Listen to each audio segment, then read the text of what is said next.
হ্যাঁ গোপাল, বলো তোমার বক্তব্য কি বলো। অনেক দিন থেকেই তুমি কি যেন বলবো বলবো করছিলে। আগে মোড়ল মশাই, এ আমার দূর সম্পর্কের একজন পিসিমার ছেলে। ওর নাম পলাশ। ও শহরে পড়াশোনা করেছে। ও আপনার সঙ্গে অনেক দিন ধরেই দেখা করব করব করছিল আর কি। হ্যাঁ পলাশ, বলো তোমার কি বক্তব্য, কি বলতে চাও আমাকে।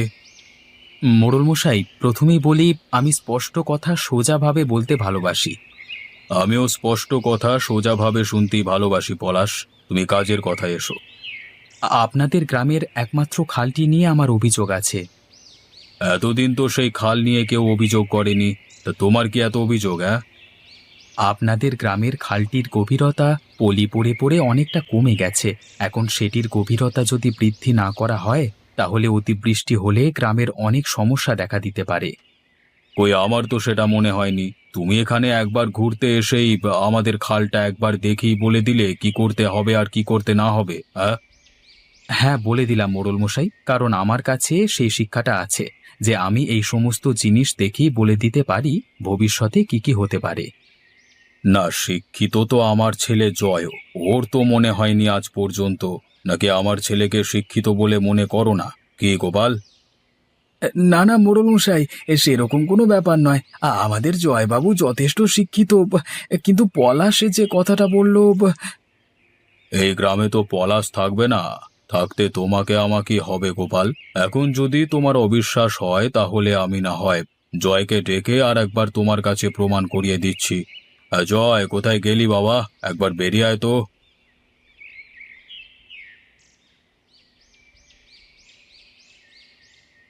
ডাকছিলে বাবা? সকালবেলায় আমার ঘুমটা নষ্ট করে দিলে তো।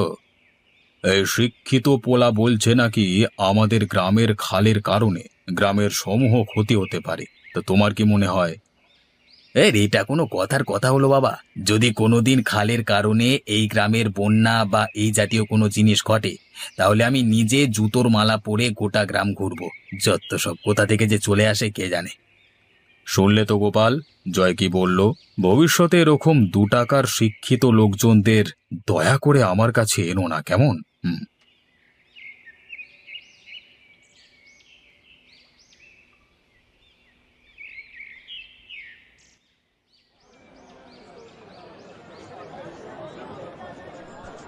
না, এইভাবে তো বছরের পর বছর চলতে পারে না।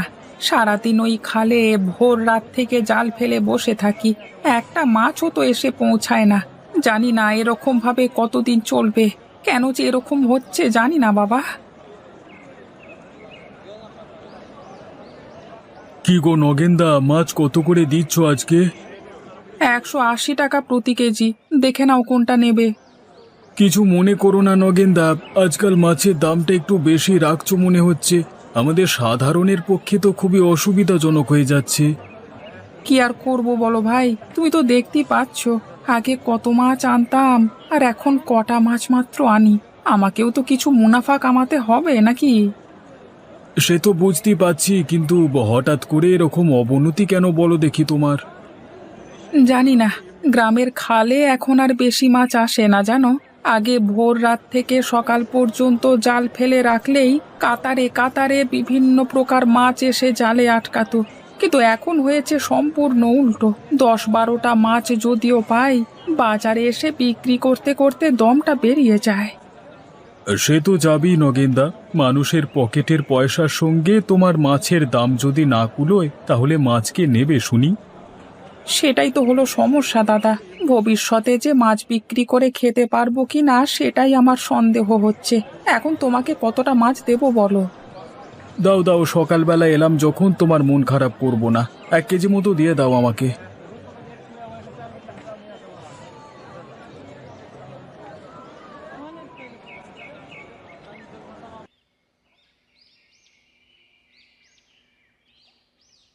আমি বুঝতে পারছি না গোপাল কাকা, তোমাদের গ্রামের জমিদার এত অহংকারী কেন? আর ওর ছেলেটাকে দেখে তো মনে হলো একেবারে আহাম্মক। কি আর বলবো পলাশ বাবা, আমরাও উচিত কথা বলতে পারি না। ওই খাল নিয়ে যে আমরাও সমস্যায় ভুগছি সে কথা মোড়ল মশাই দেখেও না দেখবার ভান করেন। আমি বুঝতে পারছি না মানুষের মধ্যে এত অহংকার আসে কোথা থেকে। আমি তো ওনাকে ভালো কথাই বলতে গেলাম, ওনার ব্যবহার দেখলে মনে হলো যেন ওনার মান সম্মান সব হরণ করতে গেছিলাম আমি। পলাশ বাবা, তুমি আর এই নিয়ে কিছু বলো না। মোড়ল মশাইয়ের মাথা গরম হয়ে গেলে উনি অন্য কিছু করে বসতে পারেন। উনি অনেক ক্ষমতাশালী ব্যক্তি। কাকিমা, প্রকৃতির থেকে বেশি ক্ষমতাবান বা ক্ষমতাশালী পৃথিবীতে কেউ আছে বলে আমার মনে হয় না। আমার মন বলছে ওই মোড়ল এবং তার ছেলে যতক্ষণ না এই গ্রামের মানুষদের অত্যন্ত বিপদসংকুল পরিস্থিতিতে ফেলবেন ততক্ষণ ওদের টনক নড়বে না। ছেড়ে দাও বাবা, তুমি দুদিন বেড়াতে এসেছো এখানে, আমাদের সাথে ভালো মতো সময় কাটিয়ে আবার ঘরের ছেলে ঘরে ফিরে যাও ভালোভাবে। মোড়লের ছেলের সাথে লাগতে যেও না বাবা, ছেলেটা অত্যন্ত কুচুটে ছেলে। তা আমি দেখি বুঝেছি কাকিমা, কিন্তু তুমি ভাবো ওই একটা খালই তো তোমাদের সম্বল। ওই খাল দিয়েই জলসেচ, জেলেরা ওই খালেতেই মাছ ধরে তাদের সংসার চালায়। 1 বছর অতিবৃষ্টি হলে তখন বুঝবে ঠেলা। ওসব কথা ছাড়ো বাবা, এখন বলো আজকে কি খাবে। আজকে বাজার থেকে কিছুটা মাংস নিয়ে আসি, কেমন? না কাকা, আর মাংস খেয়ে লাভ নেই। যা হোক একটা তরকারি করো, আমি বিকেলেই বাড়ি চলে যাব ভাবছি। না না বাবা, সে কি করে হয়? মাত্রই তো কালকে তুমি এলে। আজকের মধ্যে তোমাকে কিভাবে বাড়ি যেতে দিতে পারি বাবা? তুমি আর দুদিন থাকো। না কাকা, আমার আর থাকতে খুব একটা ভালো লাগছে না। আমি বিকেল বেলাতেই বাড়ি রওনা দেব।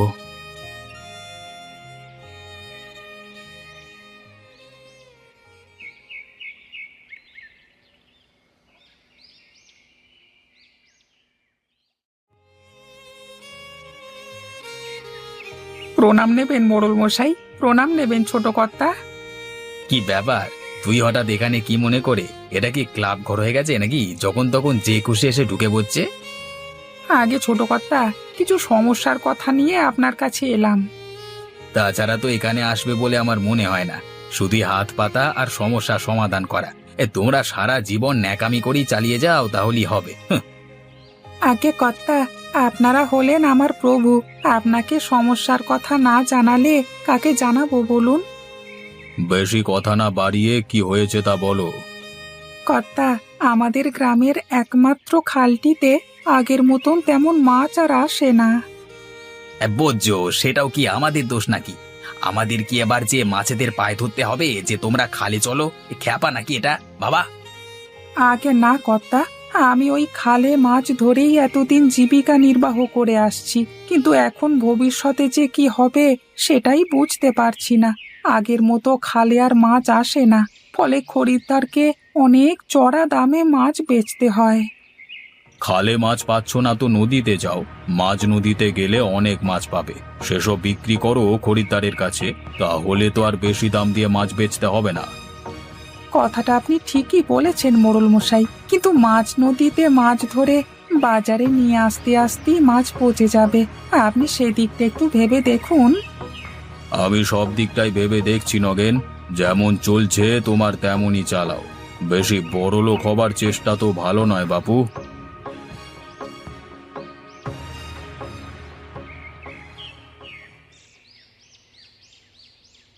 খাবার দেওয়া হয়ে গেছে, তোমরা এসো, খাবে এসো।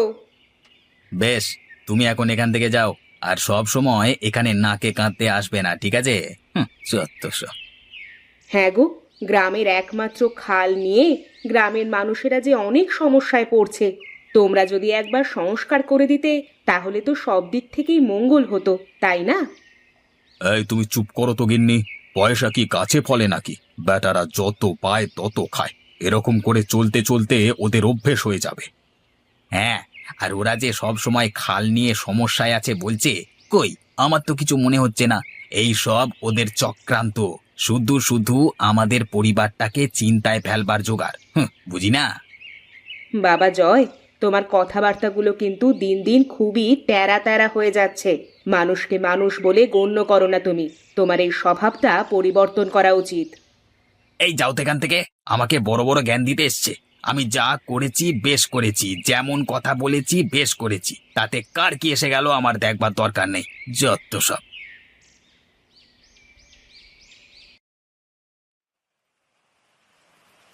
আবহাওয়া দপ্তর থেকে বিশেষ বার্তা। আজ থেকে জেলায় জেলায় ভীষণ নিম্নচাপ প্রবেশ করবার কারণে ভারী এবং অতি ভারী বৃষ্টিপাতের সম্ভাবনা করা হচ্ছে। জেলেদের ইতিমধ্যেই নদী এবং সমুদ্রে মাছ ধরতে যেতে বারণ করা হচ্ছে। এই ভারী এবং অতি ভারী বর্ষণ চলবে দীর্ঘ 2 সপ্তাহ। আবহাওয়া বিশেষজ্ঞরা জানাচ্ছে এই বৃষ্টির কারণে চাষবাস, ক্ষেত জমি সহ ব্যবসা বাণিজ্যের সমূহ ক্ষতি হতে পারে। পরবর্তী সংবাদ খুব শীঘ্রই আপনাদের সামনে তুলে ধরা হবে। ধন্যবাদ। বাবা জয়, এই যে ভারী বৃষ্টিপাতের সংকেত, এই গ্রামের কি হবে বলো দেখি। গ্রামের আবার কি হবে? আমরা একটা সংকটমুক্ত জায়গায় আছি। আমাদের এত বড় বাড়ি, গ্রামের লোক ভেসে যায় ভেসে যায়, আমরা তো ভালো থাকবো, এটাই অনেক।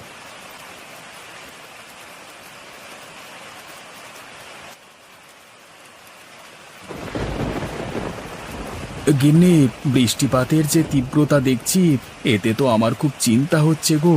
ফসলে জমি ডুবে যাবে মনে হচ্ছে। সে আর বলতে, আমি শুনলাম আগামী 2 সপ্তাহ এরকম টানা বৃষ্টিপাত হবে।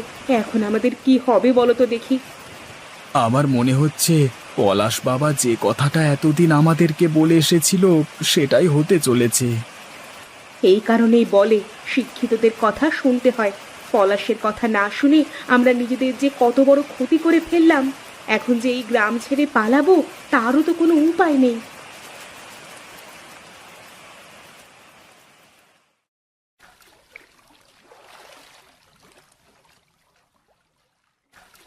গোপালদা, ও গোপালদা, জলদি জলদি বেরিয়ে এসো।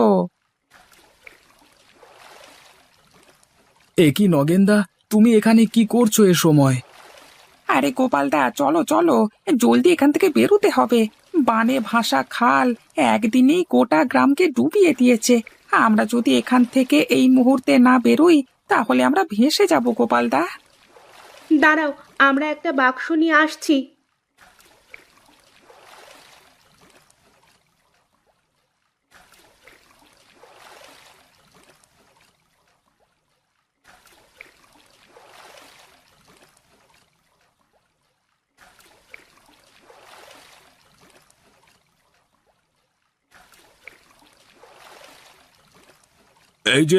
এই যে নগেন, আমাদের এখান থেকে উদ্ধার কর বাপ। বন্যার জল যে আমাদের ঘরে ঢুকতে বসেছে, দয়া করে আমাদের এখান থেকে বাঁচাও। কেন মোড়ল মশাই, যখন পলাশ এসে বলল যে খালটাকে সংস্কার করতে, তখন আপনার এসব কথা মনে থাকেনি? আজকে খালটাকে যদি সংস্কার করতেন, তাহলে জল গ্রাম পর্যন্ত ঢুকতো না। আমাদের ভুল হয়ে গেছে গোপাল, আমাদের এখান থেকে উদ্ধার করো। আমরা উদ্ধার করবার কে বলুন মোড়ল মশাই? আপনার প্রচন্ড শিক্ষিত ছেলে আছে না জয়, ওকেই বলুন আপনাকে বুদ্ধি করে এই বন্যার জল থেকে উদ্ধার করতে। আমরা বরং এলাম, কেমন?